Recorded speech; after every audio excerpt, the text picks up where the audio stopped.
अस्सलाम वालेकुम। मोहम्मद अज़हर सिद्दीक़ अपने स्पेशल प्रोग्राम के साथ हाज़िर खिदमत है। इमरान खान साहब से मुलाकात की इजाज़त मिल गई और अलीमा खान को मुलाकात इजाज़त क्यों ना मिली, और जिस तरह की सख्त बातें अलीमा खान साहबा ने कही है, मैं उनकी बहुत सी बातों से इत्तफ़ाक़ करता हूँ। यहाँ तो शाखाना केस क्या वाकई मुकर्रर हो गया? इमरान खान और इस्टेब्लिशमेंट साथ चल सकते हैं, या हालात क्या हैं, या इस्टेब्लिशमेंट चाहती क्या है? आखिर जज की मुल्तान क्यों ट्रांसफ़र हुई? ये कुछ तारीख़ी बातें हैं जो आपके साथ डिस्कस करनी है। इमरान खान साहब की दो बहनें उज़्मा खान साहिबा और नौरीन खान साहिबा को मुलाकात की इजाज़त मिल गई। पुलिस नाके से जेल की तरफ रवाना कर दिया गया, मगर अलीमा खान साहिबा को इजाज़त में मसाइल रहे कि वो मामलात को खूबी से समझती हैं और इसीलिए मुलाकात की इजाज़त नहीं दी जाती, और पार्टी के मुतालिक अमूर भी बड़ी समझ बूझ रखती हैं। इमरान खान के पैगाम को मनवन अवाम तक पहुँचाने की सलाहियत रखती हैं। इस बात का उन्हें खौफ है, जिसका सबब अलीमा खान को मुलाकात की इजाज़त नहीं दी जाती। अलीमा खान जो साहिबा जो हैं, एहतजाज के लिए कारकुनान को हमेशा तैयार करने का कहती रहती हैं,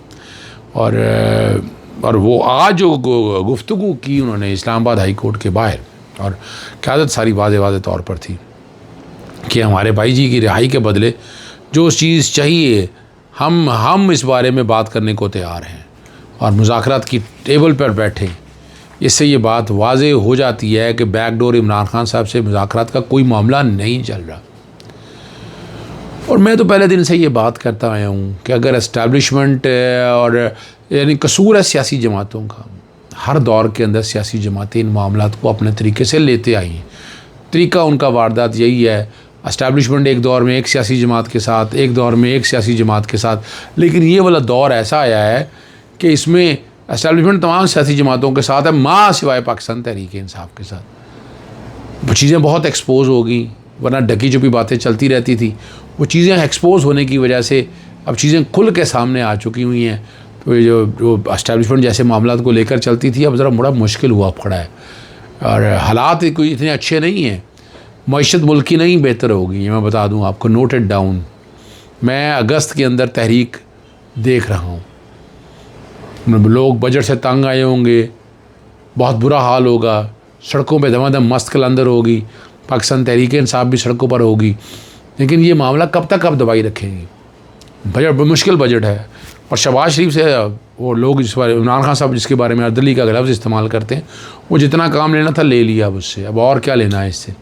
ऐसे चले हुए कारतूस को रख के क्या करना है? और वक्त जितना था वो ठीक है, एक बैठे हुए हैं जिस तरह मर्ज़ी है, और हर एक को पता है कि चला असल ताकत किन के पास है, ताकत कौन चला रहा है, किस तरह निज़ाम को लेकर चल रहा है, तो वो तो हर एक को समझ है।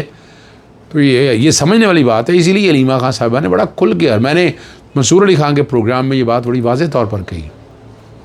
शेर अब्दुल मरवत बैठा हुआ था, बैरिस्टर अकील बैठे हुए थे। मैं आपके पास है क्या देने के लिए? एनआरओ में कौन सा एनआरओ आपसे मांगा कब है? कौन सा एनआरओ हुकूमत के पास है क्या? औकात क्या है इस हुकूमत की? क्या दे सकती है? इस हुकूमत के पास देने के लिए कुछ नहीं है, ये बता दूं मैं आपको। इनकी भी क्या मजाल है? बाथरूम जाना हो तो पूछ के जाते हैं, इनकी क्या बात करेंगे आप इनकी? तो इसलिए इससे उम्मीद नहीं रखी जा सकती। बैरिस्टर गौहर और सरदार लतीफ़ खोसा उन्होंने कहा है जी 5 जून को 190 मिलियन पाउंड सज़ा मुअत्तली केस मुकर्रर करने की यकीन दहानी कायम काम चीफ जस्टिस की ऑफिस की जनाब, पहले तो बात क्लियर कर दूँ, ये कायम काम चीफ जस्टिस साहब ने नहीं कहा, ऑफिस ने कहा। ऑफिस ना मुकर्रर करे और रजिस्ट्रार ने करना है, रजिस्ट्रार ना बात माने। और 5 जून जुमेरात ईद से कबल, एक दिन कबल जो है, डिवीज़न बेंच का आखिरी वर्किंग डे होगा, उसके बाद जुमा है। और मैंने बड़ा वाज़े तौर पर कहा उस दिन को जज छुट्टी कर जाए, कोई जज छुट्टी कर जाए उस दिन, या उस दिन चले फ़र्ज़ के लिए प्रोसिक्यूटर नहीं आते, उस दिन कोई रिकॉर्ड नहीं आता। तो ये मैं नहीं समझता ये किसी तरह से कन्फर्मेशन है। और अगर इसी रोज़ जैसे मैंने आपके सामने का बता दिया हुआ है, इस रेफरेंस में नैब स्पेशल प्रोसिक्यूटर अमजद परवेज़ अब एडवोकेट जनरल पंजाब है, ठीक है ना, उसकी जगह नया प्रोसिक्यूटर तैनात करने के लिए नया वक्त मांग ले। अलीमा खान का इस बारे में कहना है कि दफ्तर से मैसेज आया कि 5 तारीख कर लें, 7 को ईद है। जिन्हें मैं कहता है उन्होंने भी ये कहा कि कैंसिल करके छुट्टियों पर चले जाएंगे। बात सारी ये है कि इमरान खान का केस सुनना ही नहीं चाह रहे, और ये ऐसा केस है इसमें ज़मानत पक्की है। पक्की है, इमरान खान का हक़ है उसे इंसाफ मिले, ये उन पर कोई एहसान नहीं। जब तक 26वीं तरमीम ख़त्म नहीं होती इमरान खान को तो छोड़े, पाकिस्तान में किसी को इंसाफ नहीं मिलेगा। इसलिए अच्छा, ये अदालती निज़ाम के बारे में भी हम मंसूर अली खान के प्रोग्राम में शेर अफजल मरवत ने बड़ा वाज़े कहा कि पाकिस्तान तहरीक इंसाफ में भी इस्टेब्लिशमेंट कंट्रोल कर रही थी। मैंने फ़र्क बताया कि उस वक्त 20% था, अब 80% है। 4 गुना जो है मुदाखलत है इस वक्त हमारे सिस्टम के अंदर।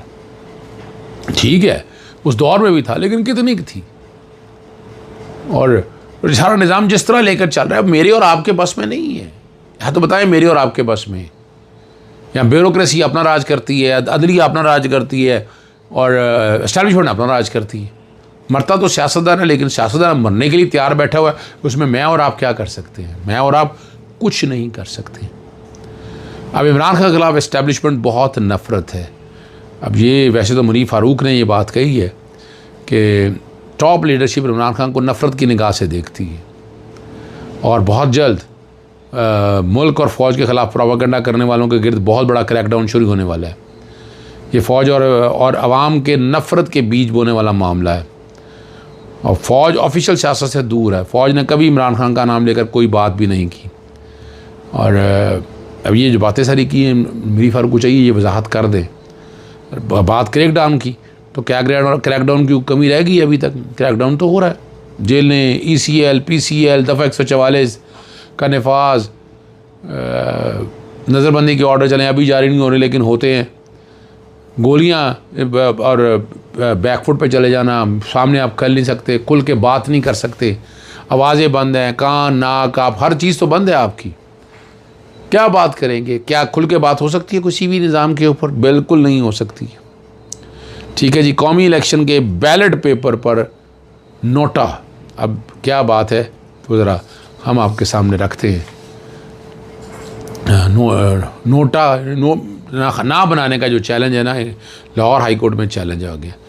ये एक दिलचस्प पटिशन है। किसी भी हल्के के तमाम उम्मीदवार को मुस्तरद करने का हक़ पाकिस्तानी वोटर के बैलेट पेपर नहीं दिया गया, जिसके बाद वोटर सियासतदान और सियासी जमातों को अपनी नापसंदगी का इजहार नहीं कर पाते।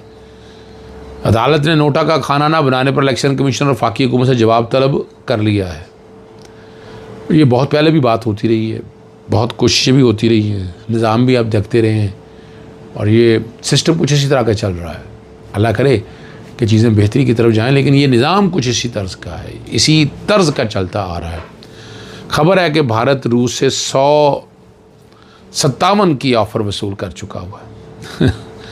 उसने ख़ुद भी एक डबल इंजन 5th जनरेशन वार जेट बनाने का मंसूबा बना रखा है। उसके मुकाबले के बाद चीन के J-35 मौजूद हैं। पाकिस्तान तुर्क के साथ मिलकर 5th जनरेशन भी बना रहा है। इसके बावजूद अगर अमेरिका अपने F-35 रियल वॉरियर में कामयाबी से टेस्ट करना चाहे तो पाकिस्तान को गिफ्ट करे, लेकिन हम उसे ख़रीदेंगे नहीं। भारत ने जदीद फाइटर तैयारे जो हैं स्टेलथ और AMC बनाने की मंजूरी दे दी है। ये 5वीं नस्ल का 2 इंजन वाला तैयारा होगा जो रडार से बचने, अंदरूनी हथियार रखने और सुपर क्रूज़ जैसे फीचर से लेस होगा। इस मंसूबे की 2035 तक तैयारी का हदफ है। अब आखिरी बात जो है ना कि इमरान खान साहब की दरख्वास्त ज़मानतों को समाअत करने वाले जज का मुल्तान ट्रांसफ़र क्यों किया गया? 2024 में जस्टिस अमजद रफ़ीक को लाहौर से मुल्तान ट्रांसफ़र कर दिया गया था, और मेन वजह जो है वो नज़रबंदी के अहकामात सस्पेंड किए थे। वो मैंने पटिशन दायर की थी ज़ैनब उमैर की तरफ से, और फिर बाद में देखा वो कि बाद में केस लगाया गया जस्टिस फ़ारूक साहब के पास। चीफ साहिल आलम के साहब आया, मैंने एतराज़ उठाया।